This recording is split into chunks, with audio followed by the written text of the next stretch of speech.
Good morning, hello, good morning, world, and welcome back this weekend to the Early Morning Sports Talk podcast. Yes, this weekend, y'all, we are back like a shark attack, back like we left some, back like we ain't got no clothes on our back, and for the world is a better place when the Early Morning Sports Talk podcast is taking place. So thank you all for tuning in with us this morning as we conversate about the latest sports topics that has taken place from this past week and will be upcoming this week.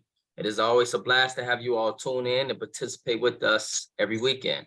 As a reminder, that every week we always like to begin our podcast by reminding our audience that the Early Morning Sports Talk podcast can be found on Facebook via the Early Morning Sports Talk podcast community page, on Instagram, YouTube, Apple Podcasts, and Spotify as the Early Morning Sports Talk podcast, and which also on IG, you can follow us at the Early Morning Sports Talk pod.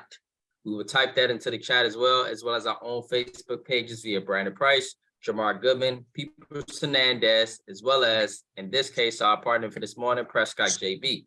Today is November 26th of 2022. We have yet again seen another fascinating week in the sports world, where we saw Thanksgiving Day football, y'all. Turkey bowls take place from the local neighborhoods over to the NFL fields as well.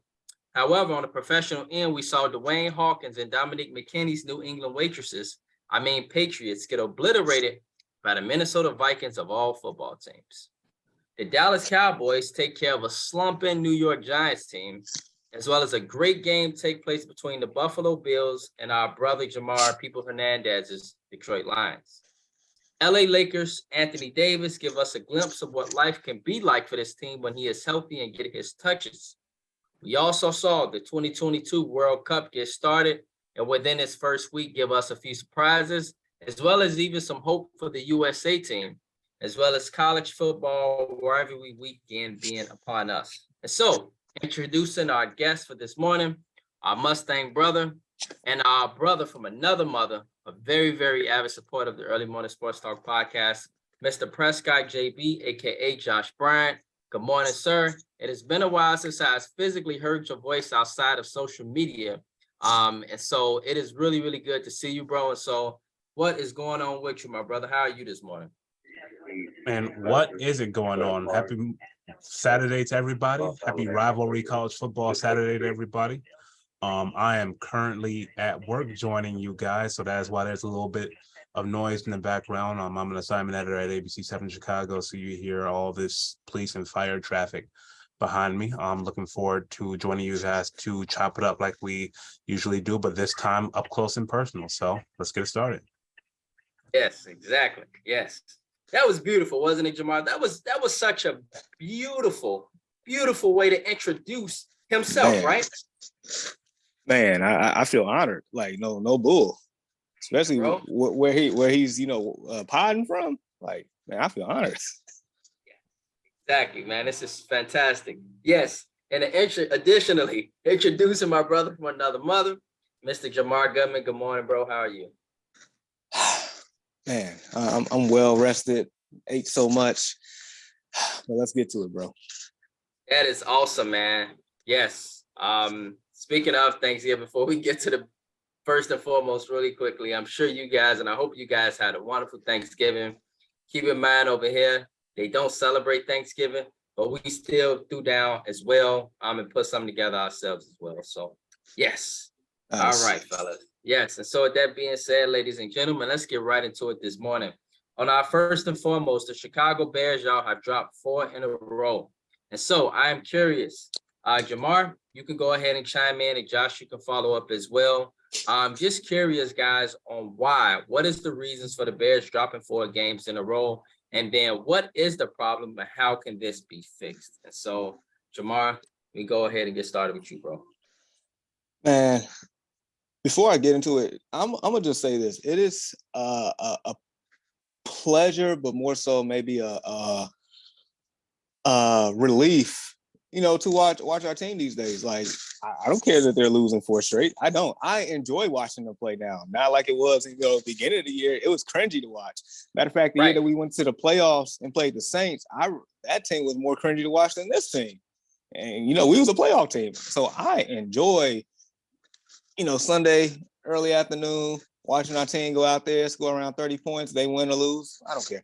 But to answer your question, it comes down to a couple of things. One, the defense can't stop anybody. Why? Because we trade away all our defensive players. As far as pass catching and critical moments, a lot of guys don't have hands. I mean, our quarterback, he's a little banged up, and I guess, based on the running plays, it was, bound to happen, right? I mean, all in all, you're getting high flashes, high glimpses of what this team can be in the next year or so. So, I mean, they're losing, lack of talent, lack of ability, maybe some play calling here and there. I mean, just lack of certain things. But, all in all, it'll be fixed in the offseason. It'll be fixed in the draft, free agency, getting more people that fits the scheme, more people that buys into the system. The culture is great now. Man, like I said, I enjoy watching them play. If we win, cool. If we lose, cool. Either way, I'm good. Because if we lose out, hey, that's a top 5 pick. And that means more than likely somebody's going to trade up because they want one of those quarterbacks, and we're going to get a plethora of good picks off that pick. So either way, I'm happy. We actually have a sufficient product on the field that I enjoy watching. There you go. Voila. Voila is a French word for, yeah, excellent. Josh, your thoughts, bro. What is going on with the Bears? What is going on with the Bears is exactly what's supposed to be going on. We are tanking at the moment, which is what our fans don't want to see at the end of the day on Sundays. We end up losing on Fox or whatever channel we're playing on, but I am applauding. Good job. Because that means we are going to end up with a phenomenal wide receiver like Jackson Smith and Jigba out of Ohio State, or any number of other offensive weapons that we might be able to help Justin Fields with. Eventually, we are going to have to bolster our offensive line. I would not have a problem with us using the majority of our $100 million in cap space coming up in the offseason. Bolster. Josh, 150. Say what? 150 million. My bad. Sorry. I was saying it's 150 million. 150 million. Yes. Yeah. In that case, maybe we can get some linebackers as well, because that's also going to be a problem. We are not phenomenal at tackling right now. We are not phenomenal at many things. But that is the case with tanking. So as long as we, aka Ryan Poles, does what he needs to do in this upcoming offseason, we are going to kill it in 2023. Does that mean we're going to be going to the Super Bowl? No, but the NFC North is going to be very winnable next year with Aaron Rodgers tailing off, with Kirk Cousins not being able to play in a talented manner after 3:30 p.m., with the Lions being the Lions, et cetera, et cetera. So I can see playoffs next year, and if we do our thing right, we can even compete for a championship in 2024. That's what I'm looking for. Yeah. Josh, damn, bro, I can't disagree with nothing you said there, man. Everything you guys stated was on point. The Bears defense right now, y'all can't stop a parked car. The defensive ends can't even, they can't even sack a damn parked car. They can't even, the car just parked and they can't even sack it. That's how bad our defense is. And you just see Justin out there doing his thing, looking like a Pro Bowl quarterback, carrying this team practically by himself, as well as the kicker. These two guys pretty much, and a little bit of David Montgomery. I see Cole Kmet stepping up now, and that's really good. And I see him also being a vocal leader for the team, speaking out, et cetera, being that voice that, when they talk about the Bears, he talks. And so that's a really good thing. And so, yeah, guys, I'm with you. Me and Jamar, Josh, as you know, we didn't have high expectations coming into the season for the Bears. We knew we were going to lose. We knew we were going to stink. We even thought, it was a good possibility we'd be in 4th place in the division. And yeah, we are. But, I mean, damn it, we didn't expect the Lions and the Packers to be right there competing with us. The Lions and Packers, they like, They pretty much saying, Jamar, hey, if y'all going to get this first round pick, we not going to let y'all. We going to take with y'all. We finna take y'all pick. And so now you got the NFC North literally just all Minnesota. By the way, y'all, Minnesota is wrapping up the division next week. And as we also predicted, Josh, Minnesota going to be somewhere week 13, 14. They're going to be chilling, just Justin Jefferson and all of them. The only thing they're going to be fighting for pretty much is the first round or the first seed in the NFC, because the division finna be wrapped up very, very soon with the rest of the three teams. And so, yes, I'm with you guys. We know what's going on. Big off season, man. And yes, we're going to talk about the Bears shortly again, y'all, in our overreactions and reactions. All right. So, fellas, Josh, it's up to you if you could if you want to chime in on this one. But we're going to talk now the World Cup. And so last week, Jamar, we had a couple special guests on. We had Frank Knoxes, we had Nadia, and they broke down, what they thought about the World Cup, etc. And so, they gave us their picks, etc. Nadia, she believed in Argentina, if not Brazil. And then Frank, he believed in France. Jamar, you believe that it was a wide open field. And he picked Brazil. And so you believe this year was a wide open field. So I'm just curious, bro. How is your team faring thus far? Maybe they've only had one game. And additionally, any surprises or anything that has stood out for you at this moment? Yeah, so I picked Uruguay. So far, they're, I guess, somewhat in a good spot. They draw the first game, so, hope's still alive there. But just, I don't know, just a couple of quick takes. United States, they have an opportunity here, a golden opportunity to advance it around to 16. That's one of the things I wanted to see if they were able to. The fact that they haven't lost the game against two teams that I thought that would, give them a little problems, that's encouraging. They actually looked better than England. Like, right. That's encouraging. They had opportunities. So it's like now, I know Iran did their thing and I didn't expect that one. But nevertheless, let's see if they can actually get it done and get to the round of 16. That'll be a win for them. But yeah, the Argentina losing to Saudi Arabia, that was wild. You heard about the was it the king or whomever giving everybody Rolls Royces off the team now? They all got a Rolls Royce. I'm like, wow. And then man, and then Japan beating Germany. I'm like, whoa. And then it just, I guess, it goes back to my point. It's just a wide open field, but man, like, so far so good. I'm enjoying myself right now. Yes, this is factual, bro. And then just on top of that, to see and look, and of course, Saudi Arabia just woke everybody up. Saudi Arabia just woke everybody up. But then on top of that, to just see like the United States, and to think that a lot of people, of course, got the United States finishing fourth. They even think that Iran is better than us. We'll find out shortly with Iran. But they thought Wales and England was just gonna blow us out the water, etc. The United States held their ground. Defensively, Jamar, bro, we it was stingy, very stingy. Very disciplined. Every time England tried to do something explosive, the United States was prepared. And literally the only goal that Wales got was in the 82nd minute. Other than that, they were shut out the first 81 minutes of the game. And so that's very encouraging. And so the United States got a very golden opportunity here. The scenario, guys, is this. If they beat Iran by one goal and they win, they're in the round of 16. Score could be 5-4, it could be whatever. They just got to win.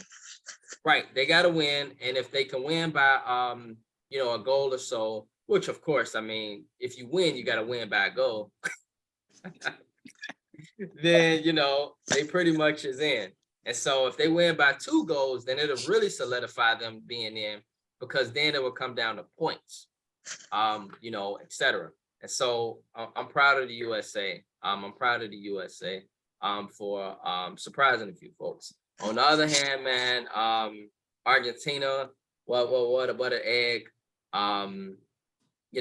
Japan, who expected that? These African squads are looking good, y'all. Senegal looking serious. Ghana gave Portugal a war. Yeah, they did. Ghana gave Portugal a war. Tunisia, these North African teams are very tough. Morocco is very tough. So it's a very open field, let's say, thus far during this first week. And so I'm interested, guys, in seeing what happened next. Who knows what these upcoming weeks will give us. As stated over here, Josh, Jamar, it's cracking for World Cup, man. These folks got on their jerseys. All you see is like French blue and red jerseys everywhere. Kits. Exactly. Nadia, St. Martin, she posted on a page, they having like little parties and stuff like that. So it's a big deal, man. And so the French, they got expectations for their team. They like, so yeah. All right. And so that covers the World Cup, y'all. And so Josh and Jamal, let's not get into the NFL reactions, the overreactions. Let's talk about the Bears again. And so, just curious, fellas, is it an overreaction, okay, to think that if Justin Fields is hurt one more time this season, to just shut him down for the rest of the year and just, focus on next year? Because we already know what he can do. Right. No, it's not an overreaction. I'll be sad, though, because at that point, I don't want to watch the games anymore. And then also for a personal side note, I need him to still play for my fantasy team, but that's being selfish of me. But nevertheless, it's not an overreaction, man. If they get hurt one more time, something major, then it's like, there's no point. They probably just, I guess it's best for business to just shut them down. So. Right. Josh, what you think, bro? Can I have your permission to just show you one thing, World Cup wise? Yeah, go ahead, bro. By all wings. It's in regards to our friends over in Saudi Arabia. Okay. Now that we have Argentina out the way, I have fulfilled my promise. Everybody received a Bugatti Chiron fully spec, fully loaded. We have Poland. Now, Poland, we have to fully annihilate them. Annihilate. And if we do, wallahi, everybody will receive a skyscraper taller than Burj Khalifa. I fulfill my promise. But if we don't win, please explain. If we don't win, we have dug 11 graves for the footballers on the pitch. One of the graves is big, and this big one is for the goalkeeper. If you can't save our country, we can't save you, we can't save your family, we can't save your pets. So you're going inside. And the substitutes, obviously, we have to take into consideration they're not playing. The substitutes will become construction workers building the line, Ma'al Hanoud. And please win. Best of luck. Now that we have. Oh my God. Oh my goodness, is that real?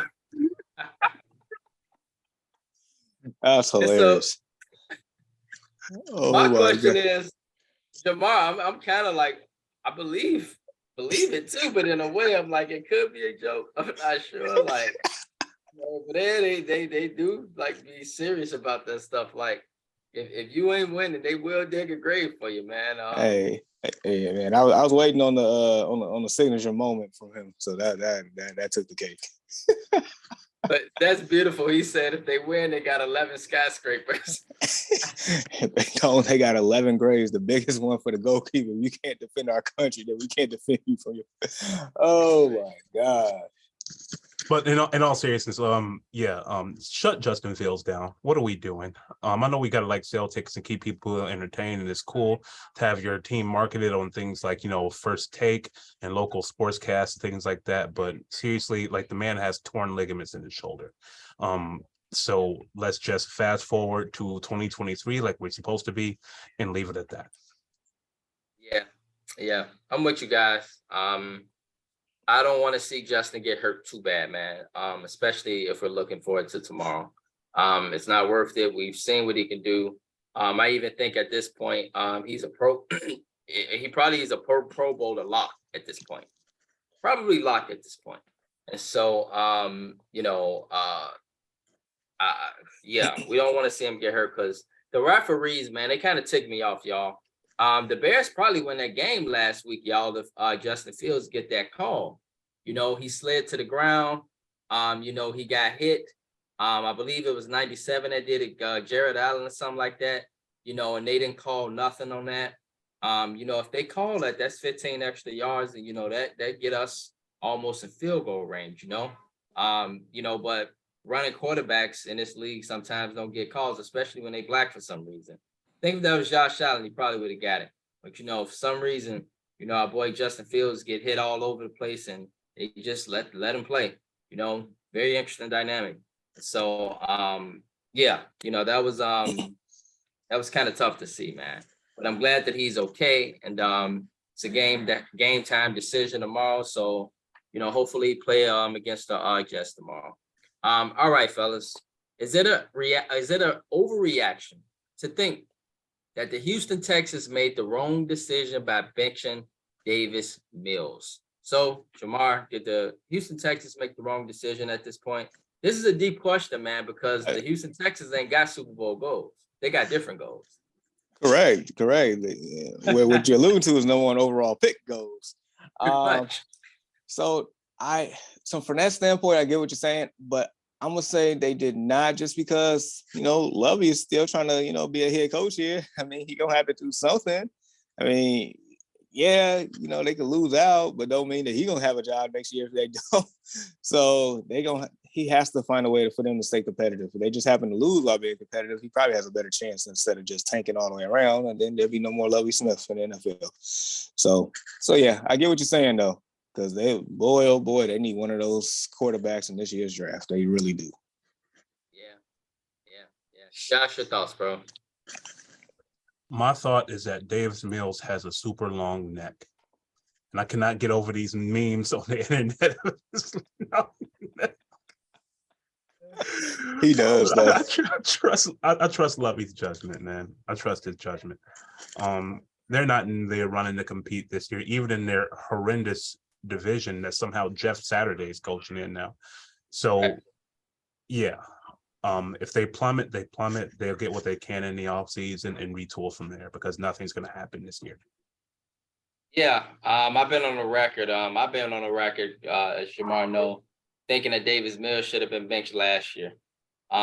Just watching him, it's very tough to watch. And me watching Josh, I'm saying, how the hell is he an NFL quarterback? And how is he continually starting? I can see from the upside, they're like, all right, he got some upside. He's a rookie. But then this year was even worse. And so,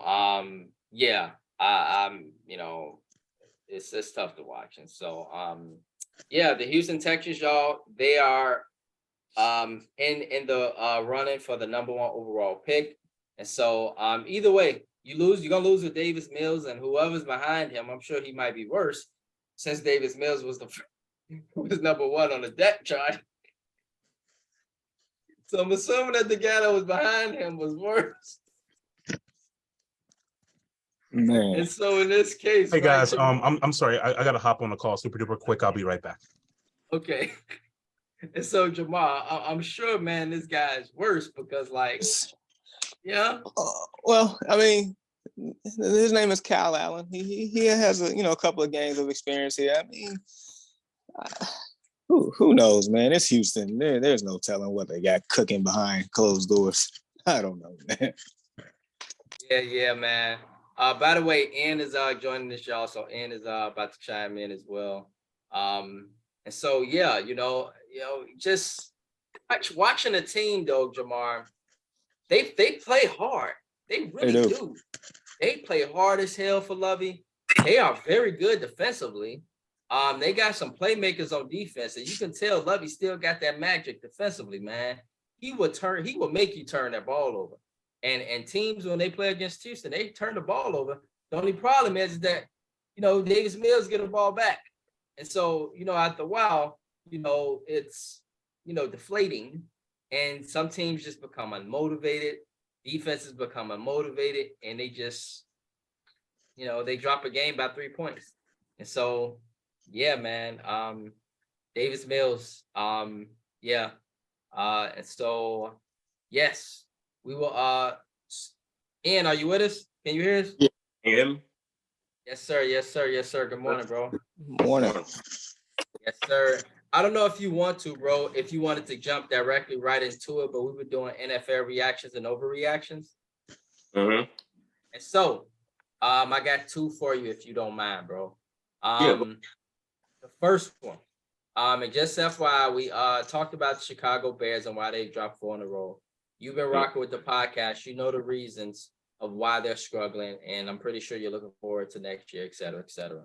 We talked about the World Cup and you know, how the teams were faring. And now we're doing NFL reactions and overreactions. And so, just curious, bro. Is it an overreaction to think that if Justin Fields is hurt one more time this season, you know, we've already seen what he can do. Is it an overreaction to just shut him down for the rest of the season? No, it's not an overreaction if he gets hurt, you know, one more time. You don't want him to have a real serious injury, you know, like an ACL or, you know, something that's have him out for like a year or something like that. So no, I don't think that's an overreaction. No, not at all. Right. Yes, sir. Yes. Additionally, is it a reaction or overreaction to think that the Houston Texans made the wrong decision by benching Davis Mills? Because we know that the Houston Texans, they ain't got Super Bowl goals, not with Davis Mills. No, it's not an overreaction. I mean, he just hasn't been playing good. I know you're not a big Davis Mills fan, but no, he just hasn't been playing good. So you know, he haven't been playing good. And, you know, they have gave him a shot. So he's been starting for a while. No, he just hasn't been producing. I'm sure it's not all his fault, but you know, when you're the quarterback, you know, all the blame goes to you. So. Right. Yeah, man. Davis Mills, he's benched now. On the other hand, fellas, let's move on now to the New Orleans Saints. Jamar, is it an overreaction, bro, to think that the New Orleans Saints made a mistake by benching Jameis Winston over the rusty rifle Andy Dalton? Could this team have been better if Jameis started? No, I don't think they made a mistake, and the reason being, I think no matter which other quarterback was in the same results, and that's my opinion. And I heard what Jameis said about, you know, it's hard being broken. You ain't supposed to lose your job to an injury, but newsflash, I mean, that's exactly what happens in any sport, especially if the person that comes in exceeds expectations. Example, Tom Brady and Drew Bledsoe. Another example, Trent Green and Kurt Warner. I mean, the rest is history for those two. Just saying. So I don't think it really makes a difference. I mean, the Saints has been riddled with injuries across the board, not only the quarterback position, but, you know, I mean, Michael Thomas, I mean, toe, and he's out for the year, but you got guys like, I'm not gonna go that far, but I'm just saying you got guys that have been hurt a lot worse that has come back in shorter time than Michael Thomas has in the last 2 years. So I'm gonna just leave it at that.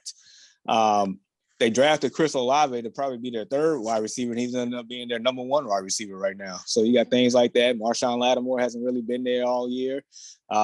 You probably still got what's his name? Tyrann Matthews holding up his hands, looking at Sorensen again, because they both on the same team once more. Right. So I'm pretty sure you got a lot of that going on. So I mean, it doesn't matter who's quarterback, man. It's just gonna be the same results. Right. No, that's elegantly put together because yeah, definitely the New Orleans Saints they have underachieved, but it's been for a reason. This team has definitely dealt with a lot of situations, a lot of injuries, Jamar, a lot of you know, this quarterback thing. That's so important with any team, right? You're gonna win in the NFL. You gotta know who your quarterback is. You know, like it's rarely any other team I've ever saw that won saying, okay, we're gonna go with a quarterback this week, we're gonna go with a quarterback this next week, or any team that, you know, has speculation. Most teams that have speculation over quarterback issues generally don't win. And so New Orleans has dealt with a lot of things, even including having a very talented roster. Go ahead, Jamar. You know what they say is if you have 2 quarterbacks, you have no quarterback. And I fully believe that, because that means you don't have one for certain. So factual, bro. This is factual, man. And so yeah, the New Orleans Saints, you know, look, man, literally. And good morning, Brenda Hayes. Good morning. And guests, hope your team wins. Thank you, Brenda. Appreciate it. And so yes, the New Orleans Saints, man, what a disappointment, but it's been a reason. Man, you even mentioned Sorensen. Sorensen has won Super Bowls, and he back there too. That's just so much talent. All right. Ian, bro, curious as well. Is it an overreaction to think that the New Orleans Saints made a mistake by benching Jameis Winston over the rusty rifle Andy Dalton? And could this team have been better if Jameis started? No, it's not an overreaction. And I say that because Jameis Winston, he's almost like in a sense with I put him in the same boat as, the Detroit Lions. I mean, he has all the potential, all the talent.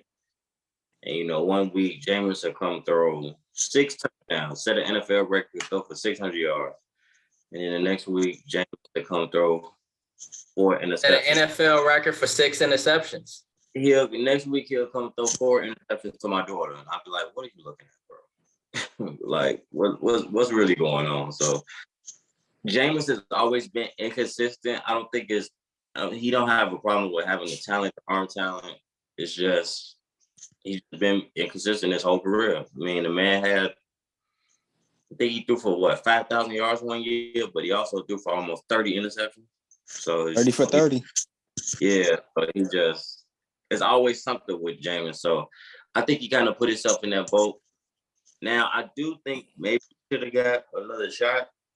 Because I believe he got hurt, I believe, this time. But yeah, that just shows that they don't, they're not really a believer in Jameis, that he's their franchise quarterback. So yeah, I don't kind of brought that up on myself a little in a sense. So yeah, yep. JB, I don't know if you can hear us, bro. Yep, I just got off the call. Jameis Winston is the human embodiment of YOLO.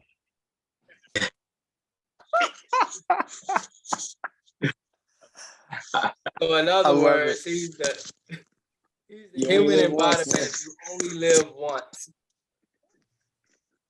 I mean, in that case, yeah, that says a lot, Ian, because he who knows what the hell be going on with us. He probably be partying the night before, or yeah. He's trying to get a W. He's trying to get a W. W's, all that, very, very talented, man. But I definitely think he got some more football left in him, and so it'll be interesting to see, what happens with him going forward. Because that stated he can do some stuff. All right, fellas. Jamar, is it an overreaction to think that it's a fair thing to call the great Russell Wilson quarterback and ability booty cheeks this season? Because some just feel that Russell Wilson was put into a bad situation in Denver. An incompetent head coach, Von Borusky, Melvin Gordon, as well as the lack of health has been reasons this team is underachieved. And so I'm curious, is it a fair thing to call Russell Wilson's quarterback and ability this season booty cheeks? First, I don't know what low life gonna post that on the page, by the way. So they posted it, so I'm like, I gotta. So either way, you wild for reposting this. Yeah, just so you know, you wild for re-asking this question. So I'm not going to sit here and call Russell Wilson booty cheeks, because that name is gone for me for Derek Carr right now. So Russell Wilson, I mean, we could come up with other names, because he's on pace to have fewer touchdowns than he does bathrooms in his mansion. He has 12 bathrooms in his mansion. He has 7 touchdowns right now. So yeah, he's on pace to have fewer touchdowns and bathrooms in his mansion. So that's for one. But yeah, you can throw the other stuff in there. The incompetent coaching. That's why Nathaniel Hackett, he gave up play calling duties starting last week. So I actually saw them look a little bit better on offense, just a little bit better. I'm so glad they got rid of Mr. Fumblerooski, Melvin Gordon. Melvin He's Gordon. just super trash right now. And he had the nerve to look at Russell Wilson the way he did about 4 or 5 weeks ago. Bro, you literally, oh my God. He had the nerve. He But this had dude the fumbled his career away. nerve. He had the nerve. And I'm sitting there looking like, what you looking at Russell Wilson for? Excuse me, ass is for Bible in the Bible, ass is for donkey. Look, his ass literally sitting there looking at Russell Wilson. And I'm sitting there thinking the whole time, you just fumbled the ball. Like, how you gonna look at Russell Wilson and you just fumbled at the goal line? That's every week. Last week, fumbled at the goal line. Literally, if he scored that touchdown and they win the game. That's an every week thing for Melvin Gordon. Man, dude, he just, dude, I feel like him and Josh Allen like one and the same. When they get in the red zone, they just, itching to turn over the ball. It's just some type of disease. I don't know. But nevertheless, yeah, that man fumbled his career away. I mean, he might get picked up, but he's definitely not going to be playing like that no more. But yeah, I mean, it's a abundance of things wrong with the Broncos. So I'm not going to call him booty cheeks. Like I said, that's reserved for Derek Carr this year. He earned that one. Derek Carr definitely earned booty cheeks. Wait, so Jamar, I got to put you on the spot here. We're not going to call Russell Wilson's quarterback, because I think it's disrespectful too. I truly believe it's disrespectful too. So I'm curious. If you had to call Russell Wilson's quarterbacking ability something this season, what would you call it? I got to put you on the spot. Can y'all help Jamar think of a name that goes with Russell Wilson's quarterbacking ability? Yeah, I'm definitely calling on the audience here. Like, look, I need some suggestions here because I'm gonna take some. Oh, that's a good one. That's a good one. What was it, Josh? Fraudulent. All that money for nothing. Ooh. That's almost perfect. Ooh. Big disappointment, man. Like, that's almost perfect. Yeah, man. Ooh, paying all that money, like you like just like in an investment. You put all that money into an investment that doesn't pan out. That's like what? Like what's a good term for that in financial speaking? I can't think of a sunk cost. I mean, hey, I think that fits too. I mean, there's a bunch of names we could come with here. Like fraudulent is good. What you said is good. I mean, I just don't want to call him booty cheeks because that's low. I don't want to give him that. That is really low. The low life. Shout out to the low life. He know who he is. That's gonna post that on the page and call Russell Wilson quarterbacking ability booty cheeks. How dare you? Oh man. It's really, really shameful. It's so shameful. Yes. And so Ian, man, that's not fair. You agree as well, right? It's not fair to call Russell Wilson's quarterbacking ability those magic 2 words, right? Call him booty cheek. No, not all his fault. Like Jamar stated, I think it has something to do with the play calling. They let Mr. Little Fumble go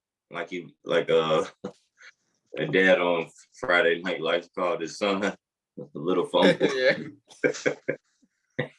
Hang on. I was just watching that the other day. Oh man! Ran into the field like, son, hold on to the ball. That's what he needs to do. He needs to take the ball to his arm. Take the ball to his arm. But no, I mean, has he been a Russell Wilson that in Seattle? No, not at all. I don't think he has that much.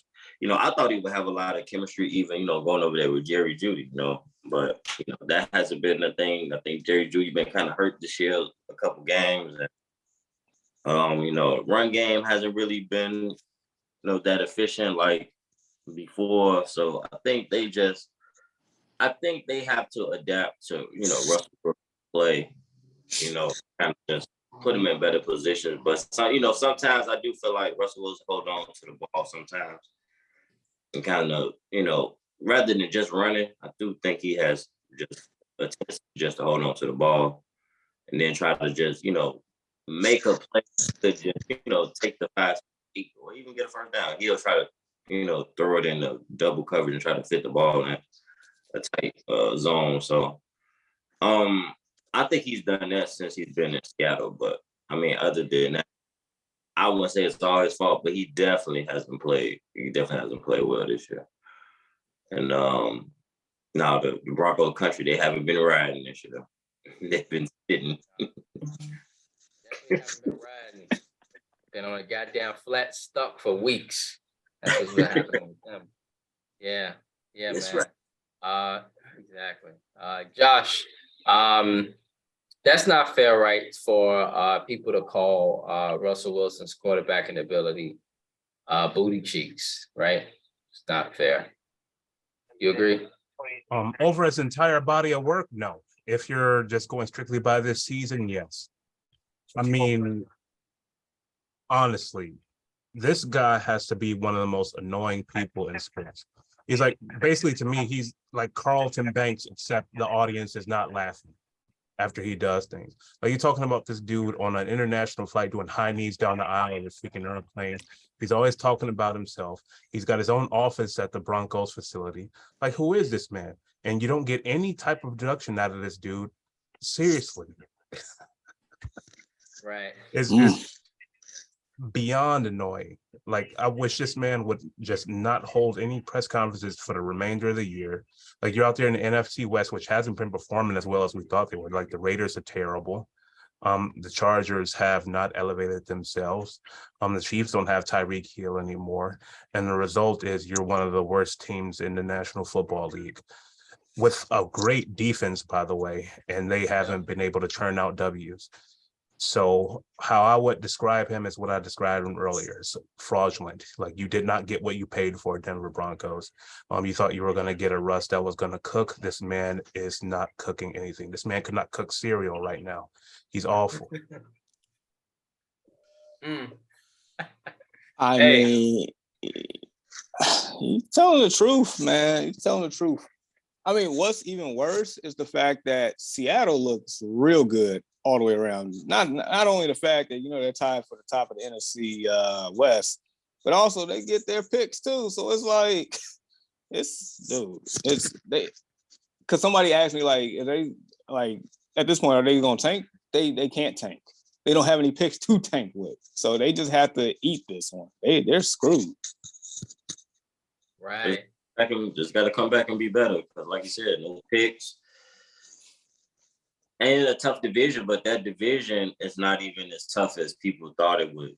We thought that was going to be on paper, that division is probably the best division in football. The Chargers are underachieving as usual. The Raiders, yes. The Raiders. They just the Raiders as usual. And so the Chiefs are still on top. And, they had a chance, to kind of probably overthrow the Chiefs, but the Chiefs just been whooping ass and taking names and just going about their business. Right. Yeah. This has definitely been a very, very interesting division. Big, man, even at the beginning of the season, we put it out there that we thought that every AFC West game should have been nationally televised. We thought that it should have been night games to where everybody and their mama could watch it, nationally based. Because that's how excited we were about the AFC West. And right now, it's definitely really bad. The Raiders, Chandler Jones can't sack a parked car. Derek Carr crying crying in press conferences. The people screaming, fire him in Las Vegas. The Chargers, man, who once again I put out there was my Super Bowl pick. They have yet to be consistent. 1 week they show up, the next week they lay an egg. Terrible. Could be a wild card team, et cetera, but just very inconsistent. And on the other hand, the Broncos, man, Jerry Jeudy, y'all, earlier in the season, I really liked him and Russell Wilson connection. Jerry Jeudy had a few nice games, and you look and you like, ooh, nice. What this offense could be, it just wasn't consistent as an overall team.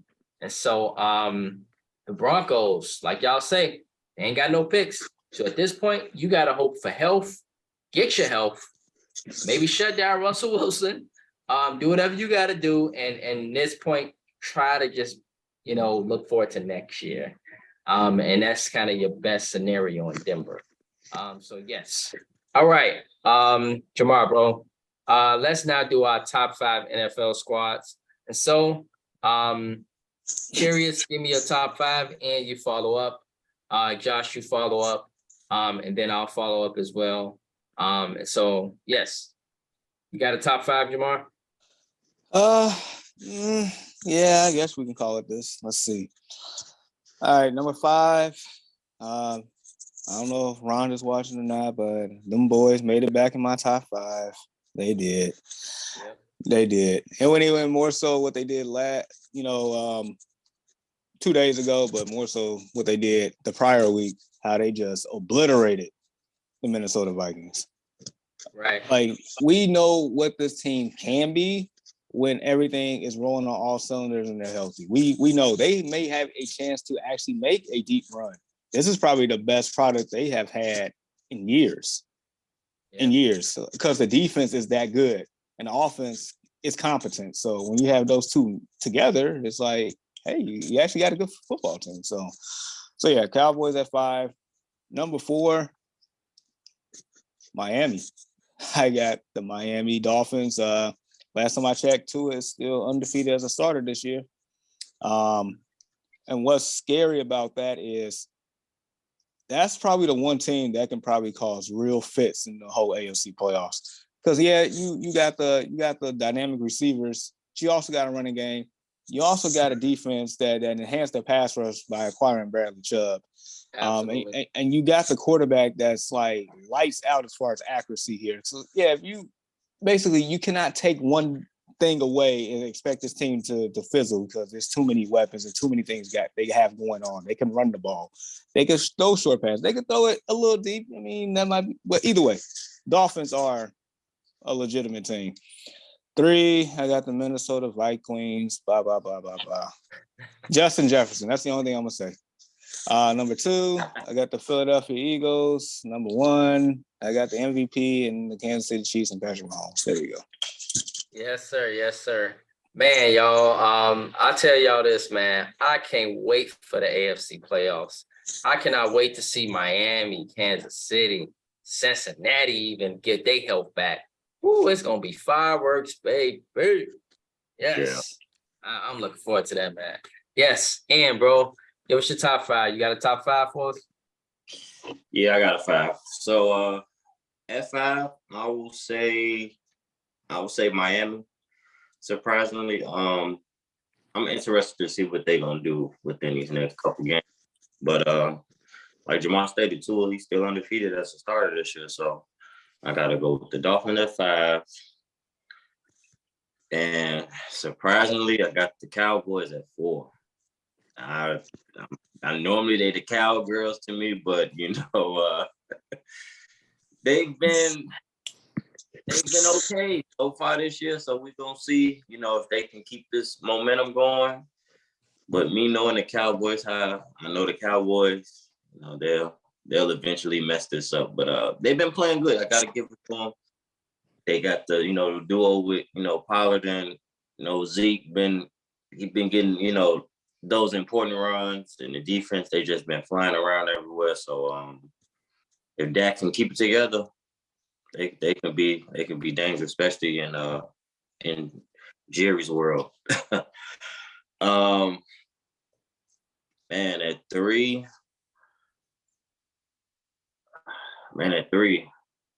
crazy. I got the Vikings. I'm not gonna lie, the Vikings. Every week I be like, man, the Vikings, they just not gonna get it done. They're just gonna do something stupid. But I mean, I gotta give them their credit. The Vikings, they've been playing pretty good. Obviously, they definitely gonna win the division. They're running away with the division. So And Justin Jefferson, he's making a strong claim for being the best receiver in the game right now. He's making a strong claim to be the best receiver in the game. I mean, every week, it seemed like for the last 2 to 3 weeks, he's been doing something just amazing. So I think he's broke Randy Moss record, what was that, Thursday night for most yards in the first 3 or 4 seasons of his career. Mm-hmm. So he's been on another level right now. 2, I got the Eagles. The Eagles still doing their thing. We'll see what they do this week. And number 1, like Jamal stated, MVP right now, Kansas City Chiefs. Yeah, very explosive team. Yeah. Josh, bro, got a top 5 for us? Yes, indeed. But I will start by saying that the Vikings will not be making my top 5 because they cannot play after the streetlights come on because of Kirk Cousins. Hey, that's fair to me. At 5, I've got the Dolphins. I don't have that much faith in Tua Tagovailoa, but I can't discount the fact that he's got the fastest offense in the NFL. So they've got to make the top 5 at some point. I got the Cowboys at 4, as long as their defense plays the way they need to play and Dak doesn't turn the ball over. They almost can't be stopped with Zeke and Pollard back in the backfield. Like, Pollard's going to get paid somewhere, man. That dude is on a tear. As long as he doesn't get injured, he has a bright future ahead of him. I'm the Chiefs because Patrick Mahomes is a generational talent. Number 2, the Buffalo Bills, though they can't afford to really sustain more injuries to their defense. They've been running some trouble in that regard. And at number 1, I have got the San Francisco 49ers. Because they've got. I mean, it's interesting.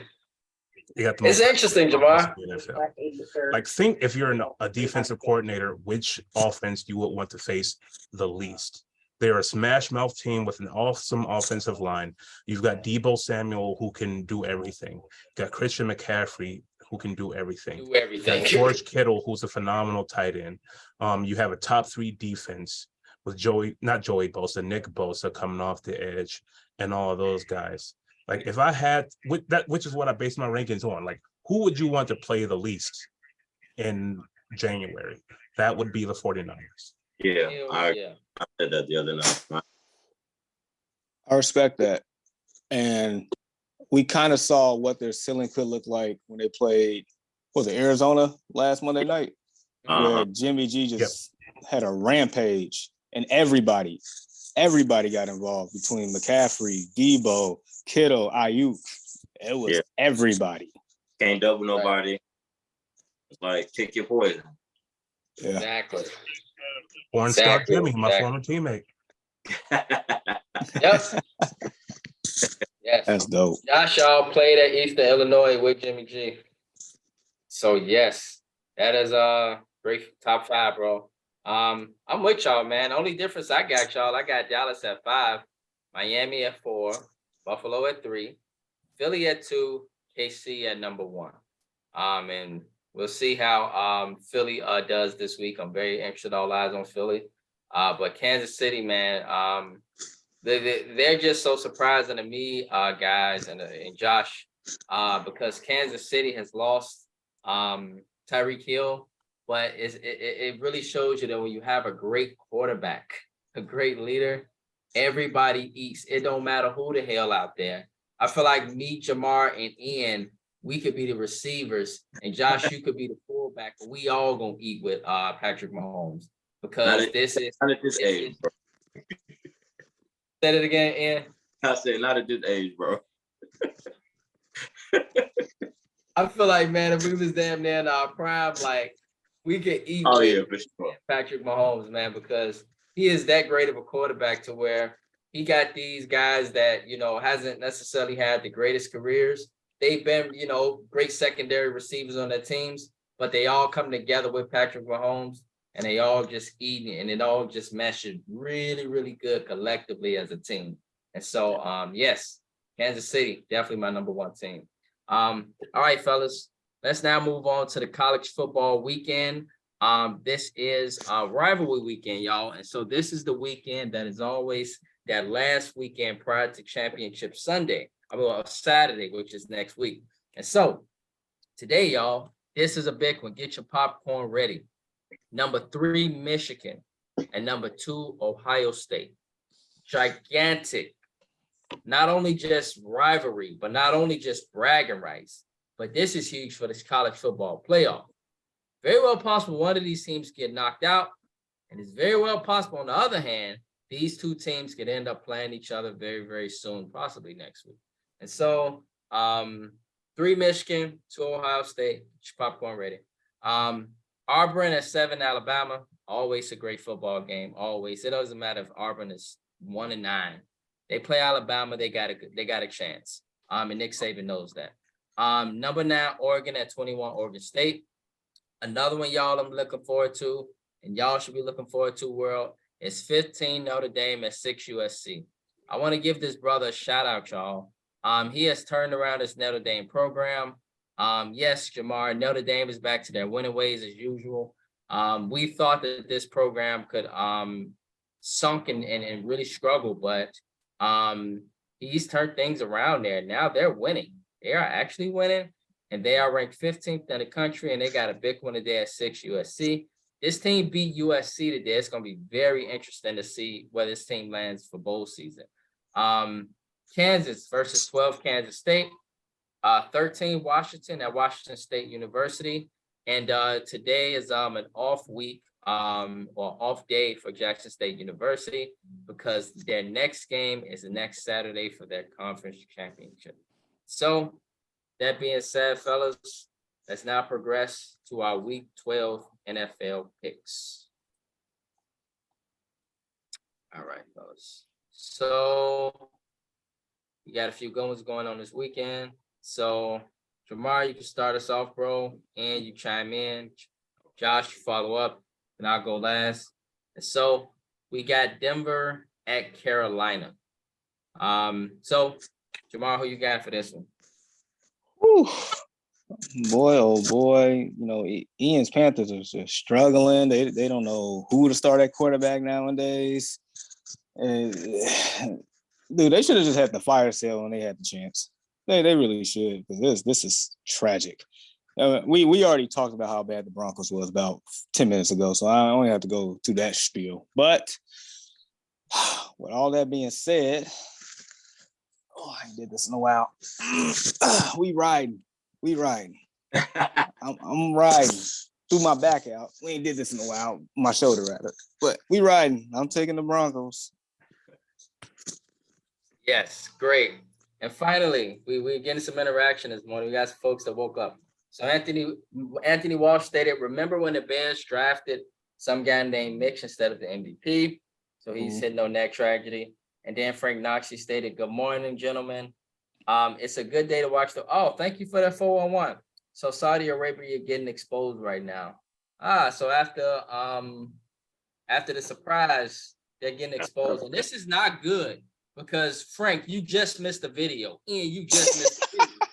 An incredible video that Joshua 11 grace. Joshua, is it very well possible? Do you have that video? And so, y'all, if Joshua has this video, I need y'all to 1 second. Here we go. Oh. Because this is what happened in Argentina out of the way. I have fulfilled my promise. Everybody received a Bugatti Chiron fully spec, fully loaded. We have Poland. Now, Poland, we have to fully annihilate them. Annihilate. And if we do, wallahi, everybody will receive a skyscraper taller than Burj Khalifa. I fulfill my promise. But if we don't win, please explain. If we don't win, we have dug 11 graves for the footballers on the pitch. One of the graves is big, and this big one is for the goalkeeper.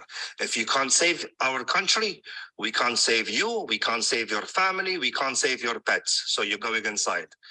And the substitutes, obviously, we have to take into consideration they're not playing. The substitutes will become construction workers building the line. And please win. Best of luck. Now that we have. Oh my gosh. It's the tone and the manner that gets confused. So Frank Nazis. If you just heard the video, he said the Subs are going to be construction workers and that they have 11 graves for the guys if they don't win. And so they're preparing them graves right now.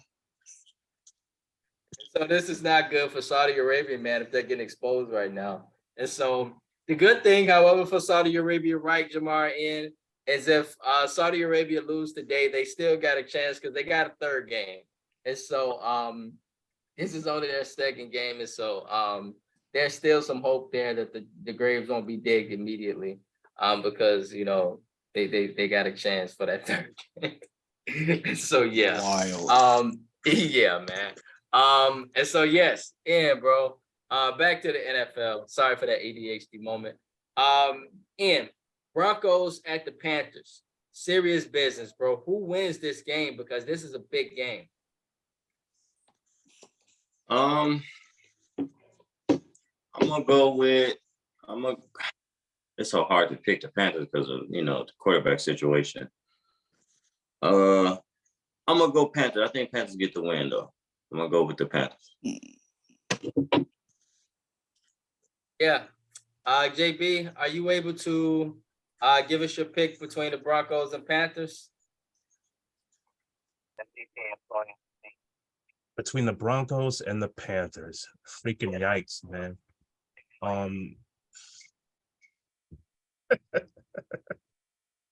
Jeez Louise. This might end up being a freaking tie like soccer. But Jerry Judy's playing this weekend, so I would give that to Russ and the Broncos for the simple fact that they've got some chemistry and the Panthers have no chemistry at all because they keep going back and forth between PJ Walker and the failure known as Baker Mayfield. So Broncos. Yeah. I'm with y'all. I'm gonna go with the Broncos. Broncos, let's ride. All right. Falcons, y'all, at the Commanders. This is a very intriguing game, y'all. And the reason why is because the Falcons are in contention for the NFC South. They are only a game out. And the Commanders, they are hot. Ron Rivera still, y'all, can coach some football. And those draft picks have paid off for this squad, y'all. This could be another dangerous team come January. They get in the Commanders. I would not want to play them because they defensive line, they got some grown men there and they give people fits. This defense is all world as well in Washington. But on the other hand, you got a lot of explosion in Atlanta. So Jamar, who you got for this one, bro? Man, where my boy Shane Falco at? I mean, Taylor Heineke. I mean, the Heineken. I mean, whatever you want to call it, man. This dude got some juice and they are drinking the juice. This dude, he has that grit. I mean, he would be a perfect quarterback for Dan Campbell. But anyway, in all seriousness, this Commanders team is like you said, is playing hot. Chase Young, I mean, I think he's back. He's back now. Okay. Terry McLaurin is about to have a phenomenal game tomorrow. I got Commanders all the way. Yeah, bro. Who you got for this one? I'll go Commanders as well. Always been a Ron Rivera fan since Carolina days, but he's a pretty good coach. Been playing pretty good. He always has that team. They might, if all his teams pretty much, they might struggle, a couple weeks, but then it's kind of like he gets them back on track. So I got the Commanders. Yeah. Josh on the phone. For me, I'm with y'all, man. I like the way Washington is playing right now.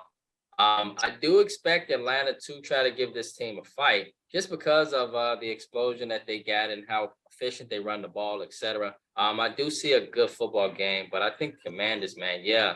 Shout out to Tyler Heineke. This guy wins a lot, y'all. I'm sitting here trying to think, like, I don't recall him losing much. He wins a lot when he starts. And so, yeah, sorry, Carson. Right now you're a thing of the past, man. And right now the ship and the team in Washington is responding better with Tyler Heineke. They're winning. So I'm gonna go with the Commanders. Josh, who you got for this one? The Falcons or the Commanders? With Chase Young coming back, the Washington Commanders have the best D-line in the NFL. I'm fully convinced. they are going to destroy the Falcons. And this offense that they tried to run last week, looking like great value, Justin Fields. So I'm calling this about 35-7 Commanders. Wow. So 3 of my brothers on here believe that the Commanders are going to smack the Falcons. Smack them. And so, yeah. All right. Commanders it is. Bengals at the Titans. This could be a good one. Jamar, who you got for this one? Just so you know, my boy is back. My boy is back. I felt so sad without my guy, but he's back. He might be on the snap count, but nevertheless, I'm not gonna count him out though. I'm not. Before I knew he was coming back, I was picking the Titans, but I'm going with my namesake, man. He gonna show y'all why this offense is so dynamic when he's on the field and it frees up everybody else. I mean, the moment they drafted him, this offense, went to new heights. This team actually went to new heights within itself. So Titans are a good team, but they are very generous against opposing wide receivers. Very generous. They can be had. I think the Bengals do enough. I got Houday. Yeah. And what about you, bro? I'm gonna go with the Bengals as well. Although the Titans have surprised me in the last couple of weeks. Seems like they just kind of get it done. I think that from great coaching and having Derrick Henry. But I wouldn't say it'd be a blowout, but it'd probably be a tough game. But I'll go Bengals. Yeah. JB, who you got for this one, man? Rematch of the AFC divisional playoff game last year. I've got the Titans at home. I've got Derrick Henry keeping the Bengals offense off the field. Just because Jamar Chase is healthy doesn't mean he's going to jump right back in the lineup with the same continuity, especially with his hip being jacked up. So long as Ryan Tannehill doesn't Ryan Tannehill this thing, then they will win. If Ryan Tannehill's, then it could be bad.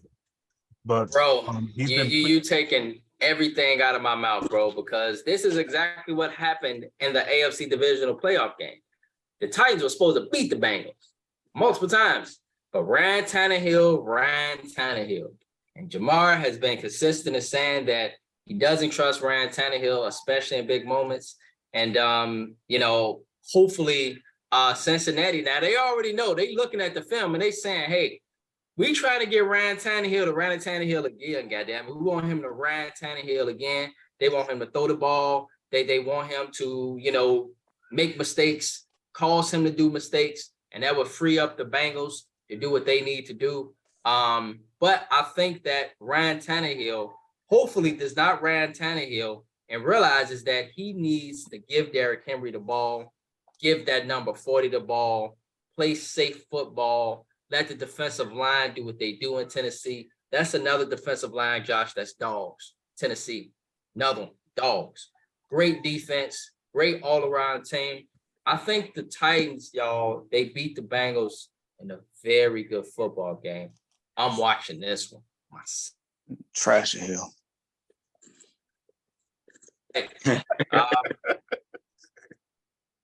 What is it, Jamar? Oh, Trash Hill. That's all. Yeah, man. He played good last week. Was that against Green Bay? So we'll see. Yeah, man. This is the thing. Ryan Tannehill is, very inconsistent, man. And so, Jamar, the reason why I asked you what it was is because there was a bit of a lag on my end, at least with the internet. So, yeah. Ryan Tannehill, gotta see, man. He is important for this team, y'all. I think we all agree. And he's the difference. If he plays well, they win. They could be a Super Bowl team, low key. But if he messes up, then he's kind of the reason they're being held back from higher things. So, all right, y'all. The Bears at the Jets. This game is intriguing now. It's intriguing. The reason why it's intriguing is because Disney Channel ain't playing. Who's starting tomorrow, Joe? No, the great Mike White. The great Mike White. No, he's benched. That's been a big thing this week. He's benched. Right. And so the Mike White is starting and Disney Channel ain't playing. And so who you got for this one, Jamar? Hey man, the great Mike White, he know how to sling that ball. He definitely knows how to sling it. I mean, he happens to go against a defense that allows other quarterbacks to sling the ball. Garrett Wilson, he's a stud going against a defense that doesn't really have too many studs. Elijah Moore, he ain't did anything all year, but some tells me he's gonna do a lot of things tomorrow. Yeah, just because the Bears, sure, for sure. Yeah, it's just how it rolls. I don't even know if our quarterback's starting. I mean, that's up in the air. He's trying to play. He's trying to show his toughness. Just Justin Fields. Just so you know, you don't have to prove anything else, bro. You don't. If you go out there and play, I mean, more kudos to you, but you don't have to. We know what we got, and we still not used to it, but we know what we got. Yeah, man. This be the week where I cannot pick our guys because either way, I don't see a path of us winning this game at all. At all. If Justin Fields play, I still don't see it. If Trevor Siemian, we darn sure not winning that game. So, I don't know, man. I got the Jets. I got the Jets. Jets. And who you got, bro? All right, so I kind of feel like I've been jinxing the Bears because last time I didn't pick the Bears against New England, we went and played like our best game of the season.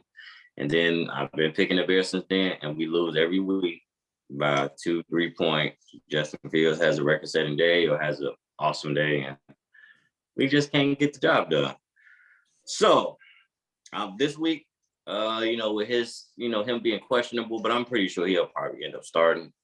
I'm gonna go with the Jets, but deep down in my heart, I hope the Bears win. But facts.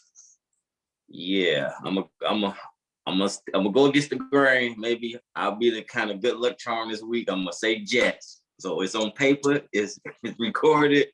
I'm on the record. I'm picking the Jets. Right. Yeah. Gotcha. Yep. Josh, who you got for this one, bro? Bears, Jets. I'm going to assume that the Bears are going to be smart and not play Justin Fields, in which case I'm going to pick the Jets. Salah's defense going up against the Justin Fields-less offense with that terrible offensive line and hardly any playmakers, it could end up being bad. If Justin Fields plays, which I certainly hope he doesn't, it could be a close contest, but I certainly don't want that to happen because I'm almost sure, with as much as Justin Fields gets hit, if he's out there with torn ligaments, he's going to be toast, and not in a good way. So let's sit him down, shut him down for the rest of the season, get ready for 2023. Jets will win by about 10 points. Yeah, I'm with you guys. I think it's going to be a cold day. It's going to be a long day for the Bears, especially if Justin ain't playing. Trevor Siemian, I don't even know why he's still in the NFL. That's a whole nother point. Anywho, let's just move on, y'all, to the Bucks and Browns. I got the Jets in this one. Jamar, Bucks and Browns, man. The Bucks, first place in the NFC South. The Browns, talented team. They just missing Deshaun. Who you got for this one, bro? I'm gonna have to. Man, where's Brownie the elf at? I'm gonna have to roll with the Browns. As crazy as that sounds, I just feel like it's a perfect storm happening. I feel like this is going to be. I'm pretty sure this is Jacoby Brissett's last start before our boy Deshaun comes back. Yeah. Njoku's back. Lenny Fournette, I don't think he's playing. And if he does play, they can't really run the ball to begin with. I think it's a Nick Chubb day. I think Amari Cooper has. I just see the Browns just do their thing, and the fact that they playing in Cleveland, I don't know. I just see a perfect storm happening. I'm taking the Browns. I can see that. It's gonna be cold as hell in Cleveland too. Ian, what you got, bro? I think the Bucks think they're pretty stick a fork in them. I think they're pretty much done. I think Tom Brady has run his course, and I think, like Jamar said, I think it's going to be a Nick Chubb day. I think it's going to be a downhill running day, and it might get ugly. It might. Yeah. Josh, who you got for this one? Roger Goodell and the National Football League will not allow the Buccaneers to fail. They're going to make the playoffs somehow in this terrible division. So I've got the Bucs winning this handily before the Mr. Alleged Deshaun Watson comes back. He got the Bucks by administrative pick.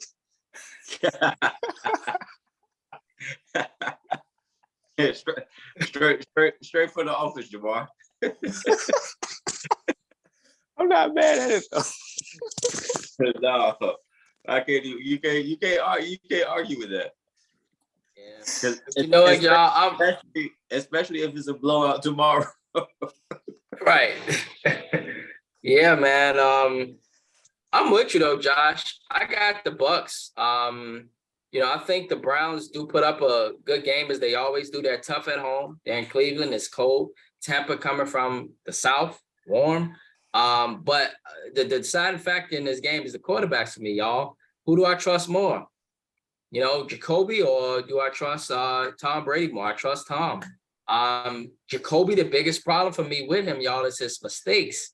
The Browns should be 6-4, 5-5.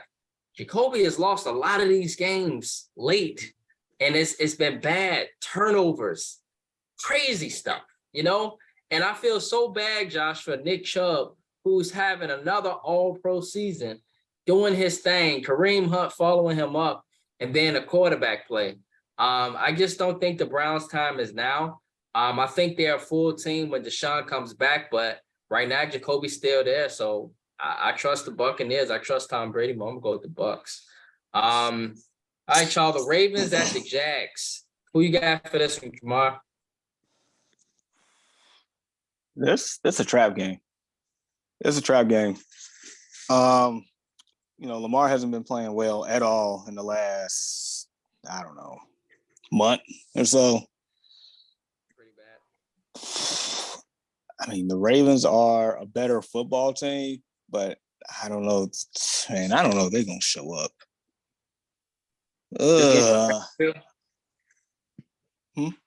This game in Jacksonville? Yeah. Yeah. That's why I'm hesitant. I'm taking the Jags. I'm taking the Jags.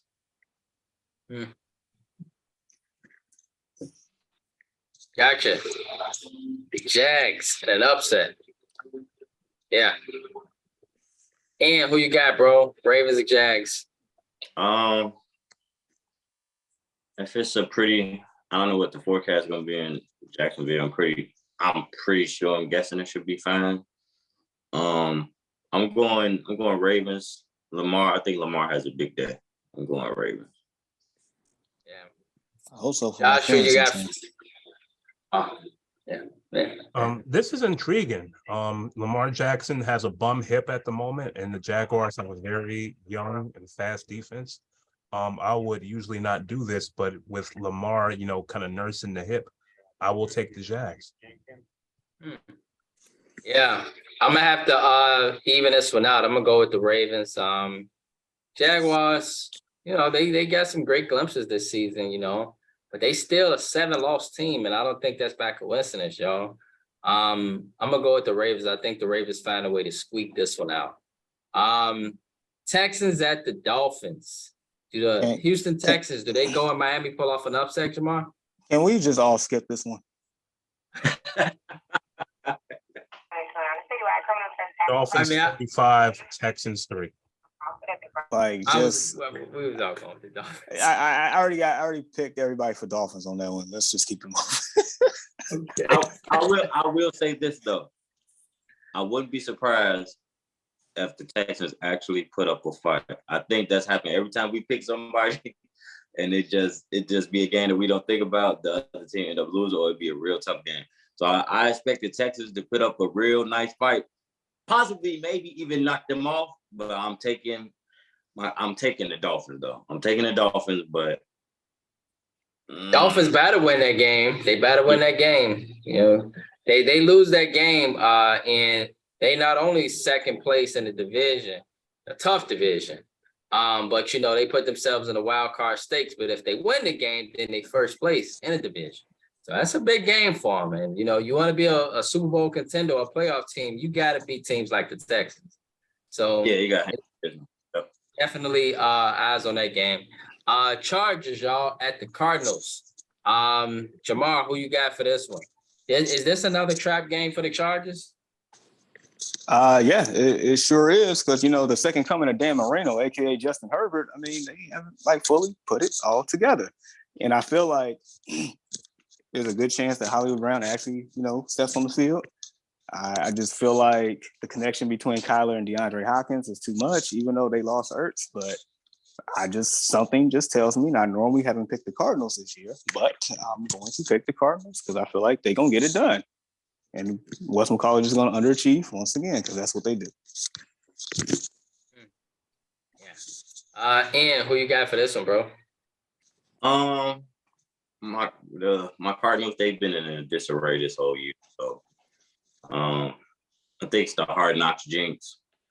So I'm just gonna go I'm gonna go with the Chargers. The Chargers should get this win. Right. And so explain to the world, and what's the Hard Knocks jinx? Is that like what happens with that? Teams that normally go on the show Hard Knocks on the home box office channel. Right. They know they're gonna have a good season. So yeah, they're on there. I think this is actually the first time they've done it. Normally they do Hard Knocks during the off season, like right before in preseason. But I think this is the first they've done this one in season. No, this is the second one. They did they did the Colts last year. And boy, oh boy, watching Carson Wentz go off like in the last game, boy. Matter of fact, you know what? Yeah, they did do the Cardinals last year. So I mean Colts last year. So yeah. This is the second time. So yeah, the team they normally like the Colts last year, they had a good year all up until like the last couple games they lost and missed the playoffs. Yeah. And you know, the Cardinals, they just pretty much everywhere. Watch out for Sean Payton going over there. Yeah. Yeah. For this one, I'm gonna go with my Chargers. What a disappointment, but you know, you got 7 games up, you know. Sometimes in football, you know, it's about how you finish and about how you start. And so this would be a good opportunity to get started, to, you know, kind of heat things up. So I'm gonna go with the Chargers. I think the Chargers realize they got a lot here on the stake, man. A lot here at stake. And so I think the Chargers, they got something on their back. They got something to prove, y'all. I'm gonna go with the Chargers for this one. Josh, who you got for this one, man? The Chargers or the Cardinals? Hey guys, I just had to jump off of a call. Sorry about that. I have got the young genius Justin Herbert beating the Cardinals. The Cardinals have an aging defense, and the Chargers are looking like the future in the AFC West, or at the very least, the only people who are going to be able to compete with Pat Mahomes over the next 10 years. Kyler Murray, with all that money he got paid just to play Call of Duty, he's not it, man. So I'm going with the Chargers. Yes, sir. Yep. Jamar, bro, the Raiders at Seahawks. Who you got for this one? I'm gonna make this real quick. It's between Booty Cheeks and Geno. I'm going with Geno. He ain't right back. That's it. That's all. Yeah. And bro, who you got for this one? Raiders or the Seahawks? Oh man, I should be going Raiders.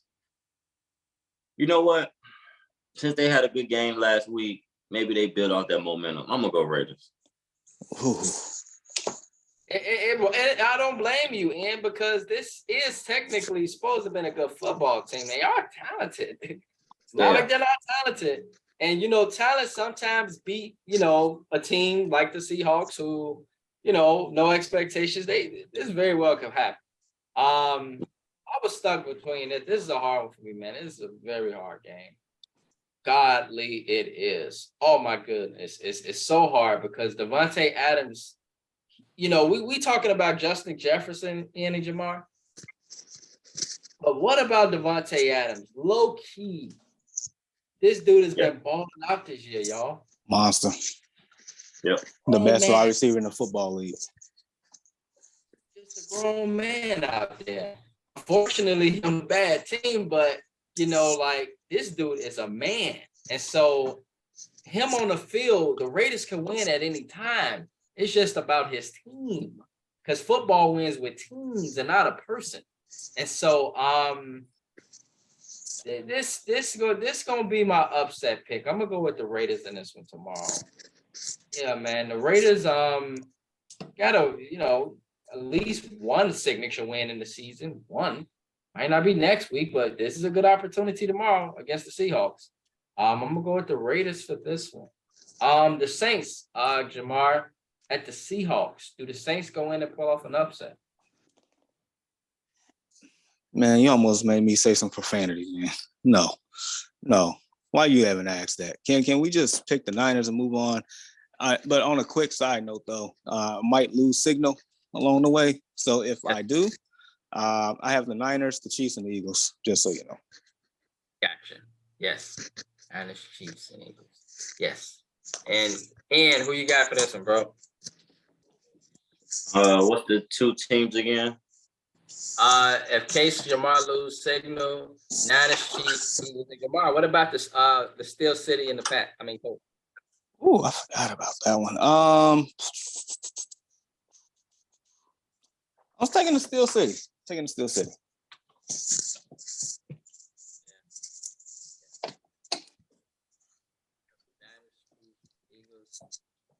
Yeah.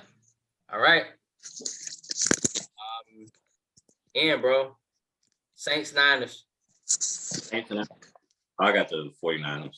Yeah, I got 49ers. I'm with y'all. I'm gonna go with the Niners as well.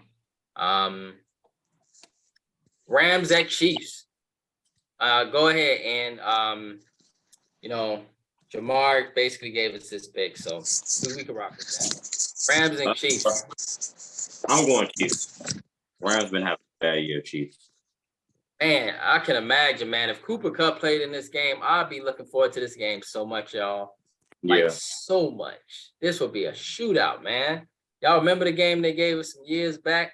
Classic. Yeah. Like, on a Monday. It was a Monday night. Yep. In LA. We first got back to LA. Yep. Classic, bro. Yeah. Yes. Should have been the Super Bowl that year. It should have been. It should have been if it wouldn't have been for the referees in New Orleans. But yeah, man.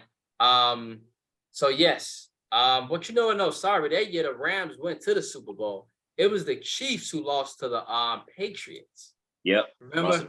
Yep. Chiefs lost to the Patriots in overtime in the AFC Championship. Yep. Yeah, that was a classic game too. Yeah, but I'm with you, man. I'm gonna roll with the Chiefs in this one. The Pack and the Eagles. What about this one? I'm gonna go Eagles. I'm with you. I'm gonna go with the Eagles. Interesting to see what the Pack do. And then the Steelers at the Colts. Steelers at Colts. That's a tough one. It is. I'm gonna go with the Steelers.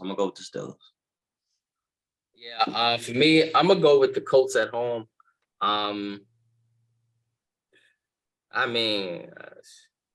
You got the rookie, then you got Matt Ryan, you got Jeff Saturday as the head coach. I don't know what to expect from the Colts, really. Boy, maybe Jonathan has a big game. Yeah, this could be the deciding factor, man. Jonathan Taylor versus I don't know who really is on the Steelers outside of T.J. Watt, Mr. Fitzpatrick back there, Mike Tomlin, and Najee Harris. But I'm going to go with the Colts in this one. I do think it's a good football game, though. And so it'll be very interesting to see what happened with that one. And so what Josh should do is Josh will submit his picks to us. And if you need me to, I can submit the picks today. Okay. Yeah. And so Josh should give me his picks for Seahawks, the Niners, Chiefs, Eagles, Colts games. And we'll go from there.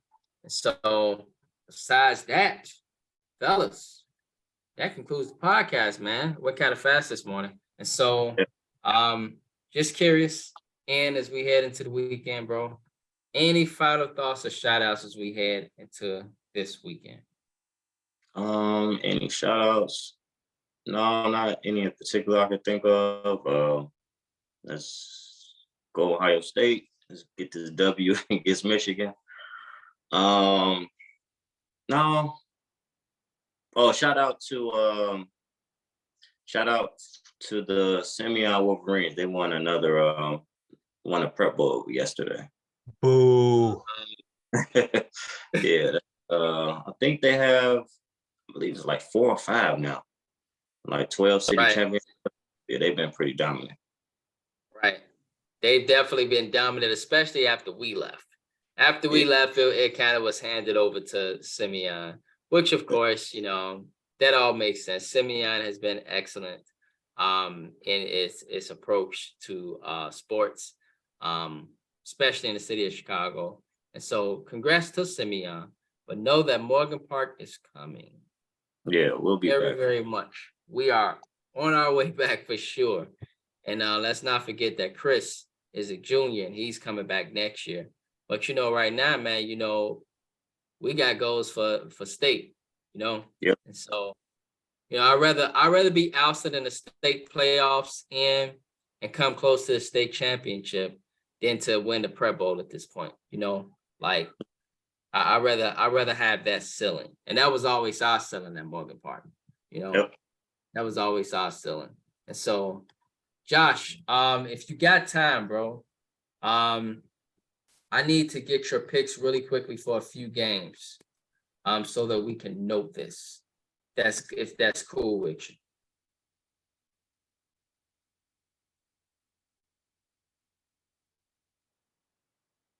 Oh, but yeah, actually, it looks like Josh is working. So yeah. Yeah. Josh. Okay. So yes. We left off, I believe, with you. You picked the Chargers, right, to beat the Cardinals, right? Yes, I did. I've got the 49ers beating the Saints for obvious reasons. I got the Chiefs beating the Rams because it seems like the Rams have pretty much given up on their season for whatever odd reason. I have got the Eagles beating the Packers because Aaron Rodgers has a broken thumb and they have a broken system. I don't know how long they're going to just keep paying this man $50 million to stand back there and throw to a bunch of assistant principals. And I've got the Colts beating the Steelers. Sorry, Mike Tomlin. No, man. Just also curious, Josh, who you got for Vegas and Seattle? Let Geno cook. The man is on a freaking mission this year, man. I don't see any reason to believe that an offense that only consists of the success between Derek Carr and Devontae Adams as their pretty much primary game plan is going to do anything. You pretty much shot down Josh Jacobs and you reduce them to their passing game. They can't advance the ball at all. So I've got the Seahawks winning.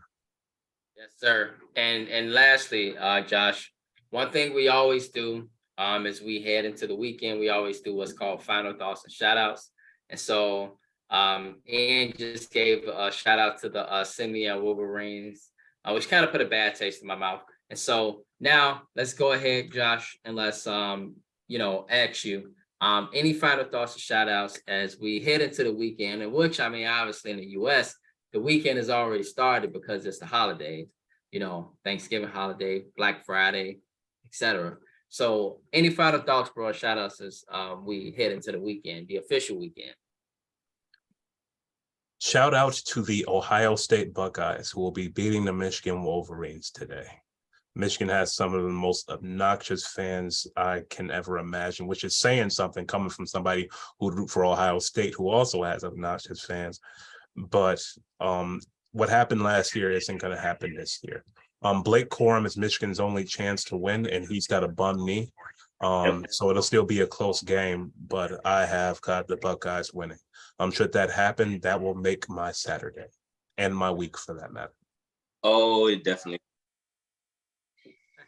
Yeah, and is a Buckeyes fan as well, a big one. And so, yeah, fellas, I would say as we head into the weekend, put the guns down, y'all. Stay safe, stay warm, and enjoy your family. Enjoy the holiday as they approach, and enjoy this holiday as it's here now. This entire weekend, as Thanksgiving, Black Friday, etc. And so, yes, enjoy the rest and enjoy the time. And so, we thank you all for tuning in with us this morning on the Early Morning Sports Talk podcast. JB, Josh, my bro, thank you for joining us this morning on the podcast. It was a pleasure. As you know, bro, it's going to go out on multiple platforms. And so, yes, we thank you all for tuning in with us this morning. And may you all have a great and safe weekend. Be blessed and peace. Peace. Peace.